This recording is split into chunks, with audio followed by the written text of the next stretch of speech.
What we do to start with in our course is, when people first arrive, to sit for 5 minutes giving directions and not doing anything, doing very much underlined, before we go into the usual activities in our course of sitting, standing, lying down, walking, crawling, etc. So this is the period where people sit and just give directions.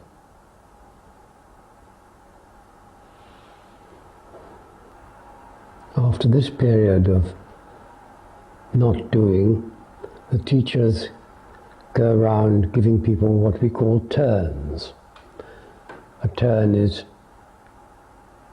a short bit of an Alexander lesson, doing whatever the teacher feels inclined, and helping the pupil, of course, to attend to their direction in whatever they're doing.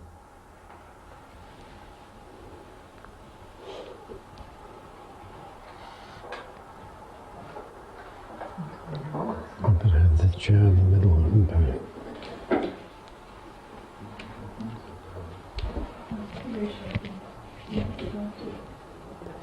Would you like to start, Dave? I don't know. Yes, come and sit. Start here.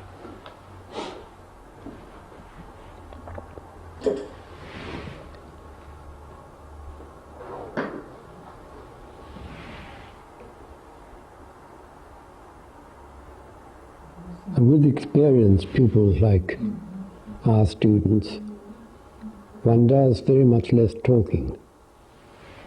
With a beginner, I would describe what I'm doing with my hands, such as, now I want you to think of freeing the neck and allow your head forward and up,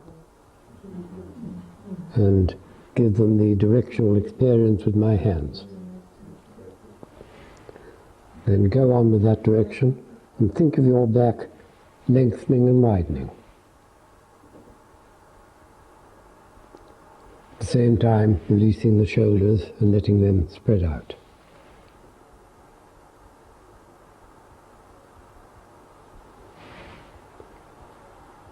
And we rehearse those directions again. Freeing the neck, forward and up, back to lengthen and widen, and let the knees and hips bend until we reach the chair. Good. Think of the knees extending out of the hips.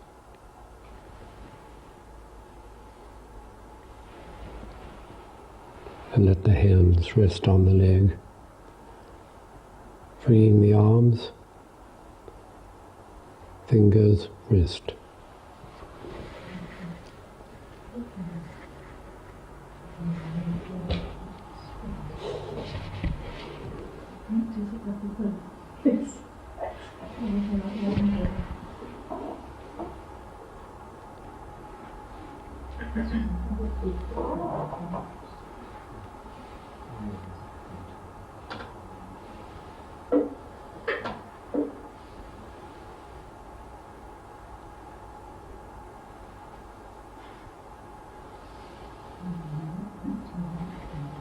Now, usually with a very new pupil, I'd be working on them,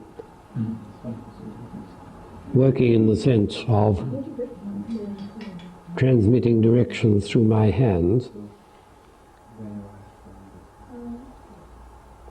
for possibly a minute or two before I stood them up again. But with Dave, I'm going to get him standing up.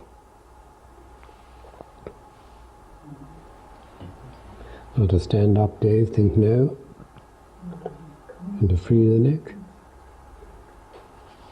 Think of the back lengthening and widening. Direct the knees forward and away.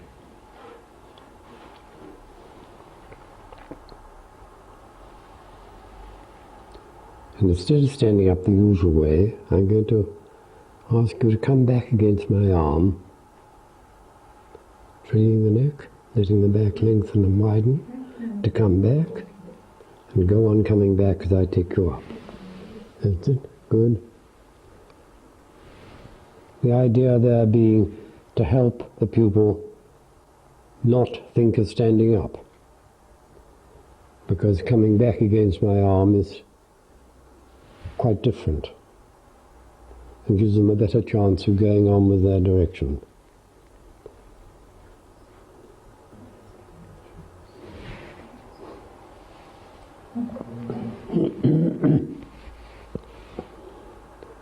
So I think I've done enough with you, Dave.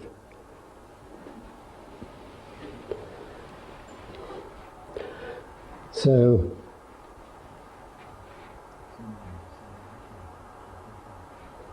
that is a small demonstration of what I usually do with pupils, with fairly new pupils.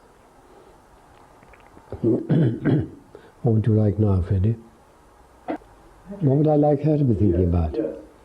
Oh yes, I haven't said that. Well, naturally I want them to be thinking about the directions that I'm verbalizing for them and assisting them with my hands to direct themselves.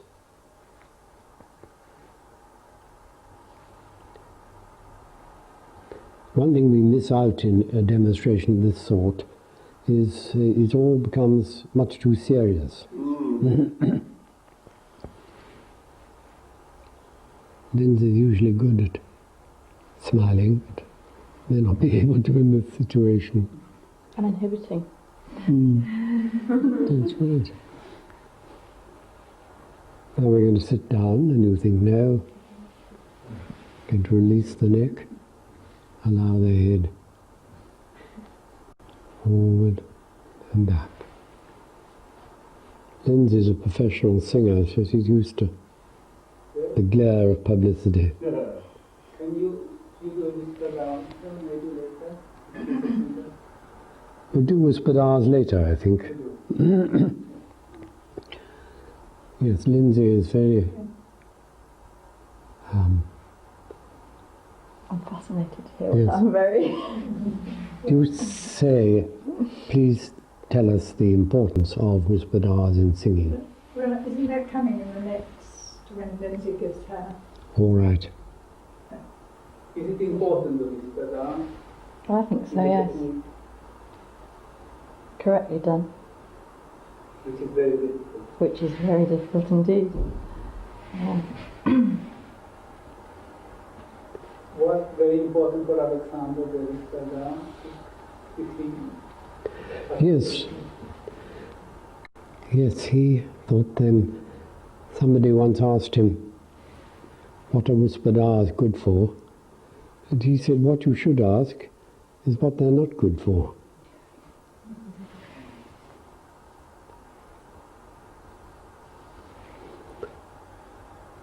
A very important total pattern of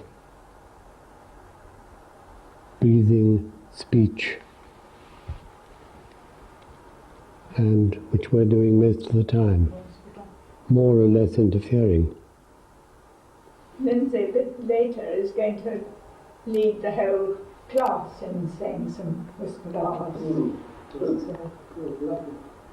No, With Alexander, because he, to begin with, he had a problem with the vocal cord. Did he develop the whisper out at the time, his first experiment, or did he develop it later? I'm not sure. It's the sort of question you should ask Walter Carrington, who's very good at FM's history. Now we're going to sit down and you think, no, you thought it developed it at the time. Well, Free the neck, chronologically, I'm not the back lengthen and widen, back, back and knees forward and away. Good.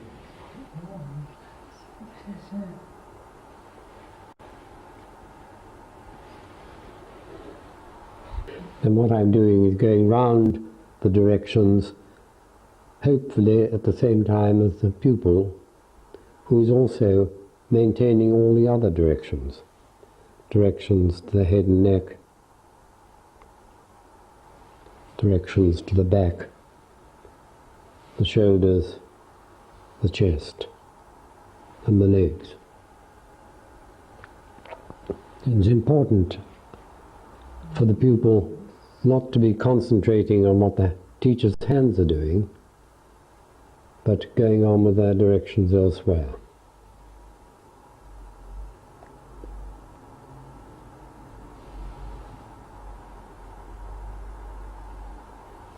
With experienced pupils, one does much less talking because they're used to giving the directions in sequence and can be expected to do that. And they've had considerable experience of the teacher's hands on them. So they're able to lead themselves free to respond to the direction in the teacher's hands. That's nice. Now we're going to stand up and you think no. It's important to think no, as everybody knows, because otherwise one triggers off the old pattern. And thinking no to oneself stops one's response, which the idea of standing up immediately starts. So no to standing up in the old way. Instead, think of freeing the neck. Think of the back lengthening and widening. And like Dave, come back gently against my arm and let me take you up. Good. And go on with the directions through the end so as not to arrive at the old standing position. But go on thinking of freeing the neck, letting the back lengthen and widen, allowing the ribs to work freely. And to walk away, think no. I think I'll take you on your toes first. And to go up on the toes, think no. And to free the neck. And to let the back lengthen and widen. Come back gently against my hands. Let that take you up. And let the heels down.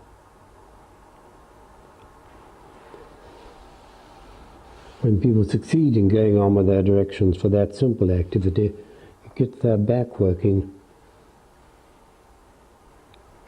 which is usually described as lengthening and widening.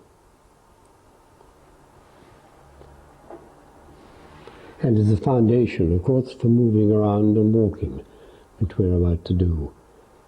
And Lindsay's going to walk away, and she thinks no. She's going to free her neck, let her back lengthen and widen. Go on with that talk.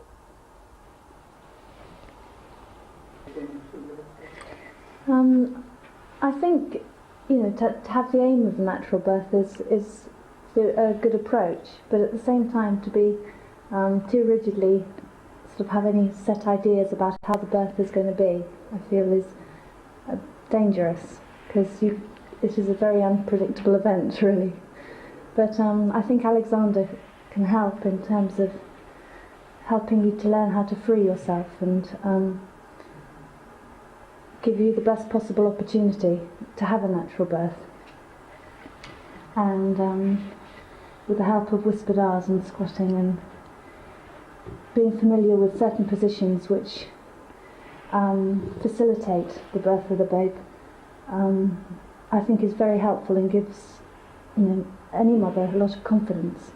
And so much better not to be lying flat as we did in my day. Yeah, you have gravity working on your side. Right, now just let your back come back. That's it. That's it. That's it. All right? So back.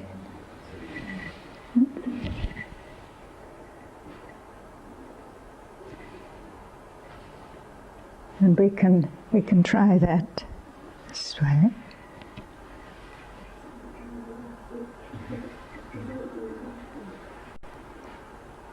So you just let your back come back there. That's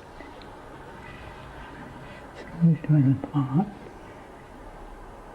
Let your back come back there. That's it. Right, now from there, do you want to go on to all four? Forward.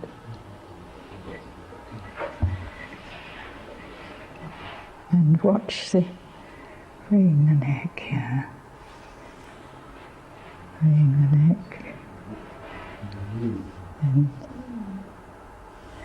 And allowing the ribs, that's it, expand and contract. So, Mr. Walker, what are you looking for in her? That's it. Okay, we need to free the neck to come up onto all fours. Again, watching the head and neck. That's it. And allowing the ribs to expand and contract. That's it. Come back onto your... Don't trip over me.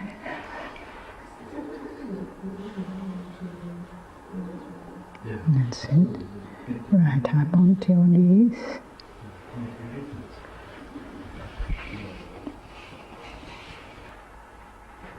Now we're going to... Yeah. This is the activities period, applying what we know about inhibition and direction to putting hands on the table in coming forward from the hips, and that's preparatory to taking people's heads in the future. So now you're going to think of letting the neck be free. Just let your back come back and let your knees bend a little. And hinge from the hips, that's the way. And just go on letting the knees bend a shade more, that's it.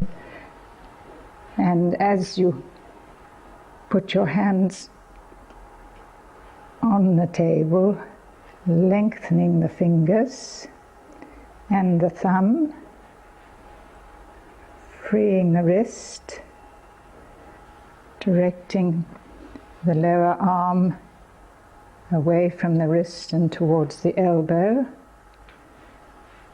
directing the upper arm from the shoulder towards the elbow, at the same time freeing the neck, coming, allowing the back to come back there, and repeating the same on the other side. You can all be practicing your directions, carrying out this activity, but thinking of freeing the neck, of lengthening the fingers, freeing the wrists, and widening across the upper part of the chest and the upper part of the arm. Make contact with the palm. And make good contact with the palm as you lengthen the fingers and hand on the table. Seeing the wrists are free as you direct, and watching that you're not tightening the ankles or the knees or the hips as you free the neck.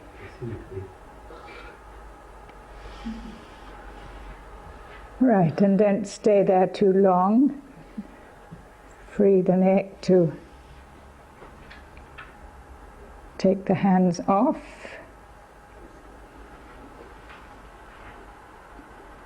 That's it, and free the neck to straighten up again.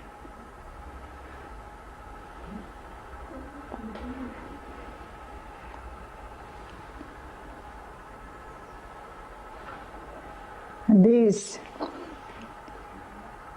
such activities as putting hands on the backs of chairs or on the table or on the wall, as we were doing the other day, are all very good preparation for using the hands when you're giving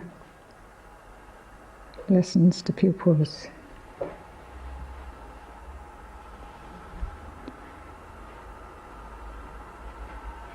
Right. Rose, come, we'll do on the wall a bit of variation. All right.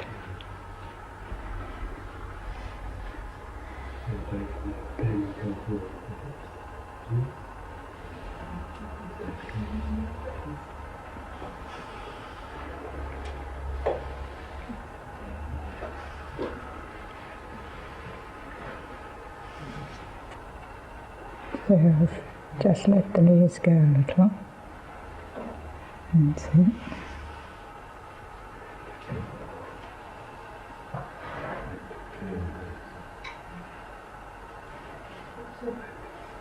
So just the same, you go on freeing the neck, lengthening and widening the back to put your hand on the wall. That's it. So you go on. Okay. And bring the hands down as you free the neck. And straighten the knees and straighten the hips. Right. Going on, freeing your wrists, directing out of the wrist to the elbow. That's it. Allow the ribs to expand and contract. And you direct your elbows into my hands. That's it. Right. Now to take the hands off, go on freeing the neck, letting your back come back to take the hands off. Go on with that to straighten the hips and straighten the hips. That's it. When I was playing golf after I left university, intending to be pro when I got good enough, I was getting on quite well. I was going up the amateur playing side and played for Scotland 2 years and was told afterwards by some selectors that I should have been chosen for the team of going to the States, who incidentally got beaten entirely. Without you. Without me. Only I was thought to be a bit eccentric. Well, I was acting eccentric at golf because I didn't have much money and I used to camp and carry my own clubs and that sort of thing.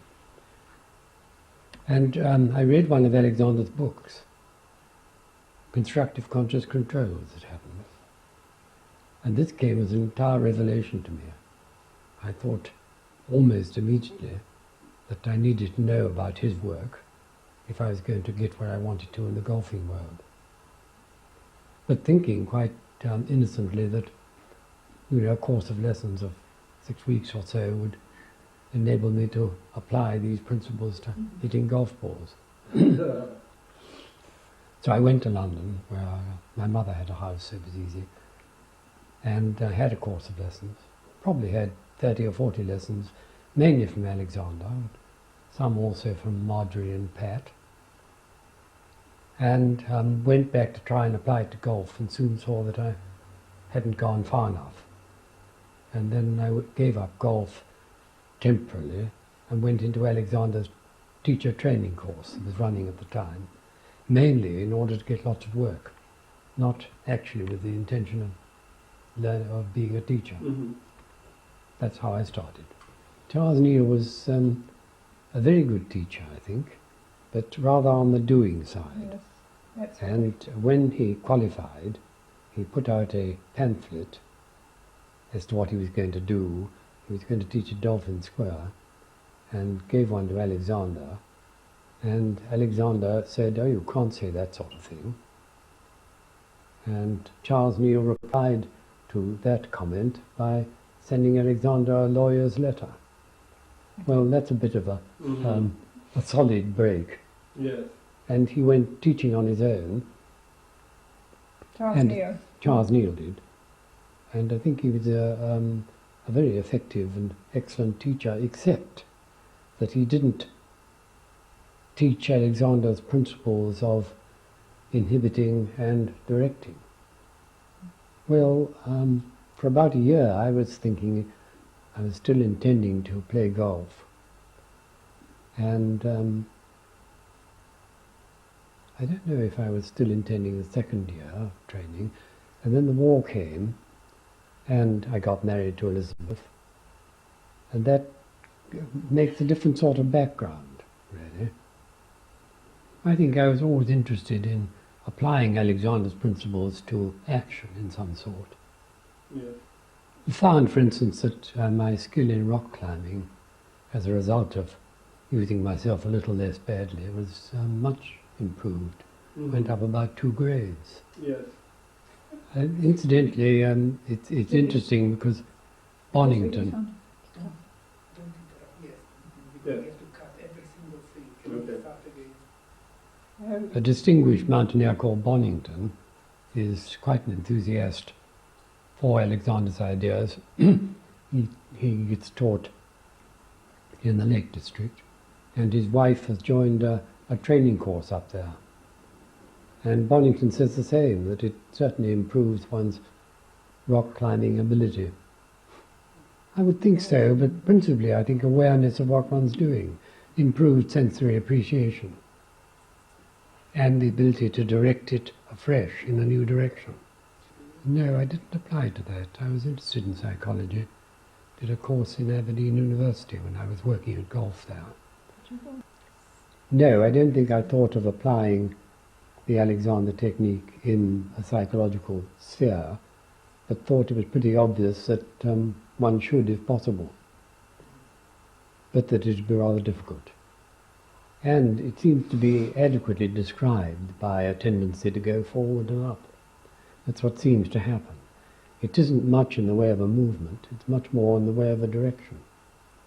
But it's very appreciable to a teacher's hands if they get a pupil releasing their neck so that the head does in fact go forward and up. As Alexander described in his definition of the head forward and up, the relation of what he called the primary control, the relationship of the head and neck to the back and limbs, which is indeed the case, but it doesn't leave it on its own. I remember Alexander taking me out to dinner at Prunier's. He was very fond of Prunier's. That's a fish restaurant. And I having such an indigestible meal there that I had to go, and I fortunately had a boat, a sailing boat on the Thames, to spend a good part of the night indulging in that to assist my digestion. I thought a bit of excitement might help. Thank you for watching, and just one more thing, if you want more relaxing stuff, I have a free newsletter that I send out every Sunday. There I share relaxing and uplifting stuff that I enjoy and I think you could enjoy as well, like ideas, books and resources, but also ASMR and unintentional ASMR, so you can find it at findcalm.com/Sunday.